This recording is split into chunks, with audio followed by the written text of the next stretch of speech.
বিল পাশ করে বাংলাদেশে আওয়ামী লীগের কার্যক্রম নিষিদ্ধ করেছে বিএনপি সরকার। এটা নিয়ে বাংলাদেশে বিভিন্ন গণমাধ্যম আলোচনা শুরু করেছে। একইভাবে তারা খবর করছে আওয়ামী লীগকে সরিয়ে রাখতে চায় ভারত। এরপর শেখ হাসিনাকে ভারত কাতারে পাঠিয়ে দিতে চায়। এদিকে একটি রিফাইন্ড আওয়ামী লীগ আনতে বদ্ধপরিকর ভারত। কিন্তু এই যে খবরগুলো প্রচার করা হচ্ছে সেটা আদৌ কতটা ঠিক? বাংলাদেশের কোনো গণমাধ্যম লিখছেন কাতার নয় অন্য কোনো দেশে যেতে রাজি নন শেখ হাসিনা। আবার কোনো গণমাধ্যম কি লিখছে? তারা লিখছে রিফাইন্ড আওয়ামী লীগ করতেও রাজি নয় শেখ হাসিনা। কিন্তু রাজনৈতিক বিশ্লেষকরা বলছেন ভারতের তরফে এমন কোনো বক্তব্য দেওয়া হয়নি যেটা শুনে মনে হয়েছে শেখ হাসিনাকে তারা ভারতে রাখতে চায় না। 2025 সালের অক্টোবর মাসে ভারতের পররাষ্ট্র সচিব এই বিষয়ে প্রশ্ন করা হলে তিনি বলেন শেখ হাসিনা যতদিন চাইবেন তিনি ততদিন থাকতে পারবেন। এমনকি ভারতের পররাষ্ট্রমন্ত্রী এস জয়শঙ্কর এই বিষয়ে বলেছিলেন হাসিনা কতদিন ভারতে থাকবেন সেটি পুরোপুরি তার নিজের সিদ্ধান্ত। তবে হঠাৎ ভারত এমন সিদ্ধান্ত কেন নেবে? হঠাৎ কাতার কেন পাঠাবে?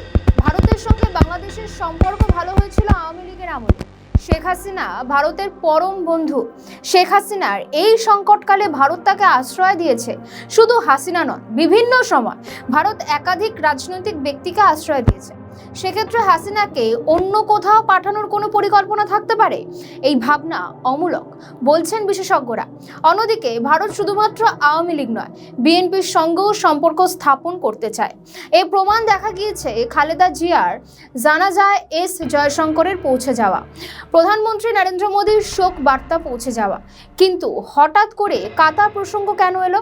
আসলে কাতারের পরিকল্পনা হয়েছিল অন্তর্বর্তীকালীন সরকারের আমলে। কারণ কাতার অন্তর্বর্তীকালীন সরকারের তৎকালীন নিরাপত্তা উপদেষ্টা খলিলুর রহমানের অত্যন্ত ঘনিষ্ঠ। সেই কারণে যখন খালেদা জিয়া লাইফ সাপোর্টে ছিলেন তখন তাকে কাতারের এয়ার অ্যাম্বুলেন্সের ব্যবস্থা করে দিয়েছিলেন খলিলুর রহমান। এই খলিলুর রহমানকে ভারতের জাতীয় নিরাপত্তা উপদেষ্টা অজিত ডোভাল নভেম্বরে দিল্লিতে ডেকে দেশের কাছে তাদের প্রত্যাশা কী সেই সম্পর্কে স্পষ্টভাবে ব্রিফ করার পর দোহার মধ্যস্থতা আরেক দফায় বৈঠকে বসেন। সেই সময় খলিলুর রহমান এই প্রস্তাব দিয়েছিলেন বলে শোনা যায় শেখ হাসিনাকে পাশে রেখে দিতে এবং নয়াদিল্লি থেকে কাতারে যেন পাঠিয়ে দেয় ভারত। কিন্তু ভারত সেই সিদ্ধান্ত তখনও নেয়নি, পরবর্তীকালেও নেবে না বলছেন বিশেষজ্ঞরা। অন্যদিকে বিএনপি ক্ষমতায় যতবার এসেছে ততবার ভারতের উত্তর পূর্বাঞ্চলীয় এলাকা অশান্ত হয়েছে। ফলে কখনোই ভারত চাইবে না আওয়ামী লীগকে সরিয়ে রাখতে। এখন দেখার বিষয় ভারতে বসে নতুন কোন পরিকল্পনা করছেন শেখ হাসিনা।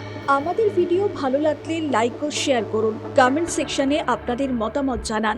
আরও ভিডিও পেতে আমাদের চ্যানেলটিকে সাবস্ক্রাইব করুন এবং প্রতি মুহূর্তে খবরের আপডেট পেতে প্রেস করুন বেল আইকন।